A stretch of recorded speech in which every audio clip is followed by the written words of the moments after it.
இன்றைக்கி ஒரு மசால் டீ பார்க்க போகிறோம். வாங்க எப்படி செய்யலான்னு பார்க்கலாம். ஃபஸ்ட்டு கேஸ் பற்ற வச்சுக்கலாம். ஒரு பாத்திரம் வச்சுக்கலாம்.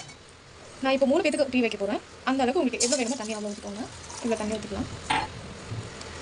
கொஞ்சம் இஞ்சி, சீரகம், மிளகு, பட்டை, ஏலக்காய், லவங்கம் இதெல்லாம் போட்டு டீ ரொம்ப நல்லா டேஸ்ட்டாக இருக்கும். இதெல்லாம் இது மட்டும் இஞ்சி, லவங்கம், மிளகு, பட்டை, ஏலக்காய் இதெல்லாம் நம்ம க்ரஷ் பண்ணிக்கலாம். ஒரு உரலை எடுத்து போட்டுக்கலாம்.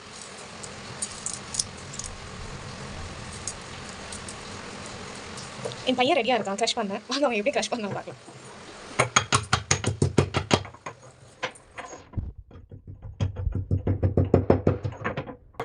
ரெடி ஆயிடுச்சா?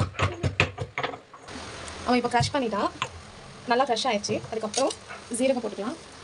ஜீரகம் ஒரு கொதி வந்த உடனே இப்போ க்ரஷ் பண்ணியிருக்க இஞ்சி, மிளகு, பட்டை, ஏலக்காய் எல்லாம் போட்டு நல்லா பாயில் ஆகும். அவ்வளோதான், நல்லா பாயில் ஆகிடும். இப்போ நல்லா பாயில் ஆயிடுச்சு. நம்ம டீ தூள் போட்டுக்கலாம்.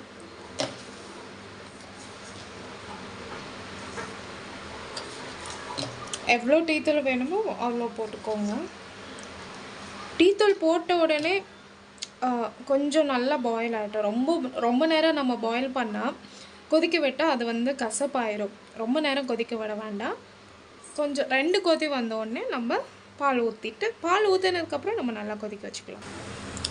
நான் இப்போது எந்த கிளாஸால் தண்ணி எடுத்தனோ அதே ஒரு டம்ளர் மில்க் எடுத்திருக்கேன். ஸோ அதை நம்ம அப்படியே வந்து இதில் ஊற்றிடலாம். லைட்டாக கீழே சேர்ந்துருச்சு, இட்ஸ் ஓகே. இப்போ இது வந்து நல்லா பாயில் ஆகட்டும். இப்போ நல்லா கொதிச்சிருச்சு. இது கொதிக்கும் போதே நம்மளுக்கு அந்த ஸ்மெல் ரொம்ப நல்லா வரும். நல்லாவே கொதிச்சிருச்சு. கொதிச்சதுக்கப்புறம் நான் வந்து இந்த பிளாக் ஜாக்கரி போட்டுக்கிறேன். ஸ்பூன் போட்டு கொஞ்சம் கிண்டி விட்டுக்கலாம். அவ்வளோதான், டீ ரெடி ஆயிடுச்சு.